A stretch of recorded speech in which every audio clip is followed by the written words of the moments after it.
Assalamualaikum warahmatullahi wabarakatuh. Salam sejahtera untuk kita semua, terutama bangsa Indonesia, lebih khususnya pada generasi muda, yang mana pada hari ini generasi muda kita dihadapkan dengan berbagai macam tantangan, rintangan untuk menggapai masa depannya. Dan tantangan ini sangatlah berat jika tidak dibarengi dengan pengetahuan dan juga keimanan pada diri generasi muda tersebut. Oleh karenanya, zaman sudah berubah. Tentunya masyarakat juga mengalami perubahan, baik dari segi sosial maupun dari karakteristik. Oleh karena itu, saudara-saudaraku, penting bagi kita semua kemudian memperhatikan akhlak sejak dini, terutama pada generasi muda yang pada detik ini dihantam oleh berbagai macam persoalan, oleh berbagai macam isu.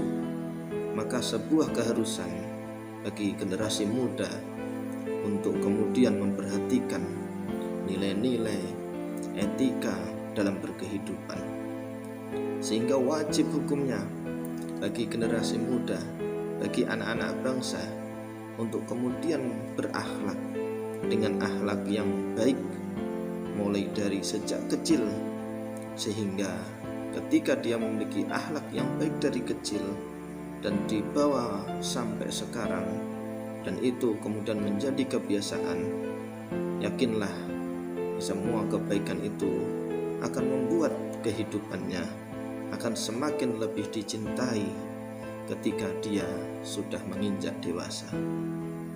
Tidak hanya itu, pada generasi muda, dengan memiliki akhlak yang baik, pastinya kita punya Tuhan, yaitu Allah, akan sayang kepada kita, cinta kepada kita, karena kita telah melaksanakan perintahnya.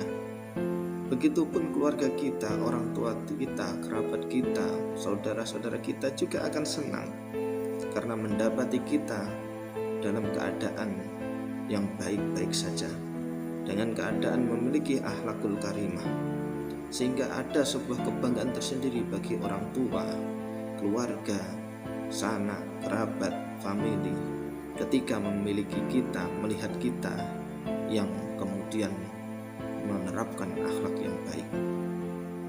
Tidak hanya keluarga, orang lain pun, bahkan semua manusia senang ketika bisa melihat ada orang yang memiliki akhlak yang baik, karena sejatinya akhlak yang baik akan memberikan dampak yang baik, karena sesungguhnya dengan akhlak baik akan memberi banyak kebaikan-kebaikan yang itu pastinya akan dirasakan oleh banyak manusia. Namun sebaliknya, saudara-saudaraku, utamanya para generasi muda, sangat tidak diperkenankan, tidak diperbolehkan seorang memiliki akhlak yang buruk, karena bagaimanapun juga akhlak yang buruk pasti akan menimbulkan dampak yang buruk.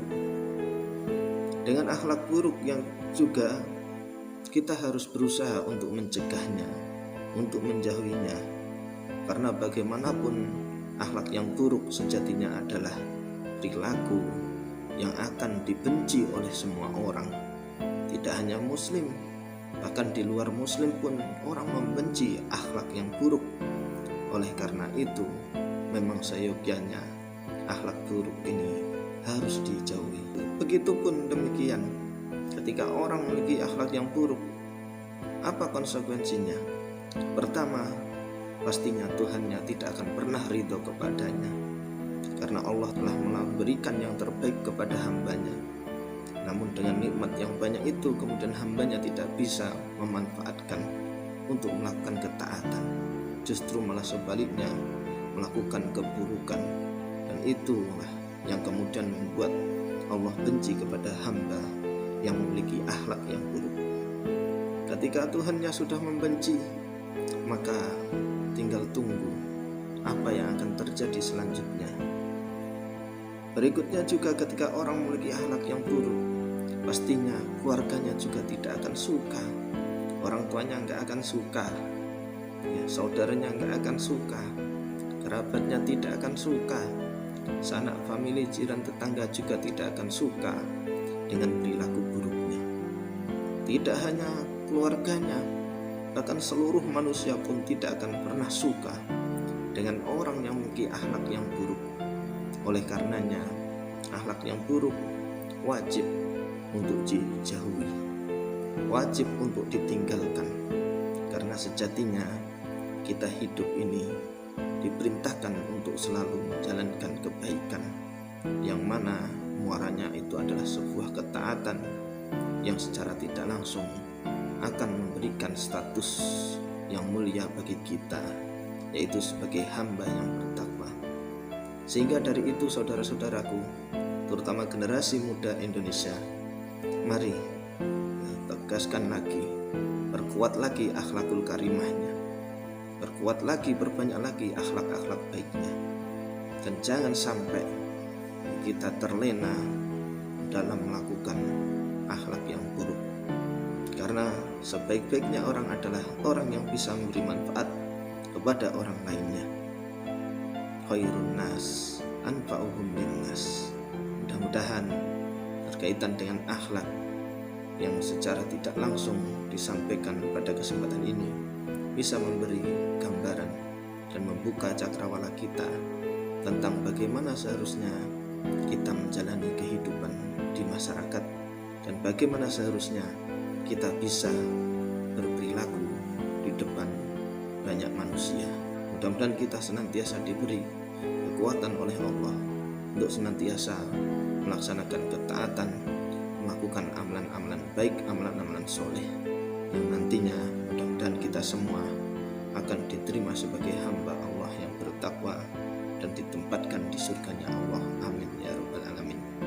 Demikian saudara-saudaraku, mudah-mudahan yang sedikit ini bisa memberi manfaat kepada banyak orang. Saya akhiri, terima kasih dan mohon maaf. Wassalamualaikum warahmatullahi wabarakatuh.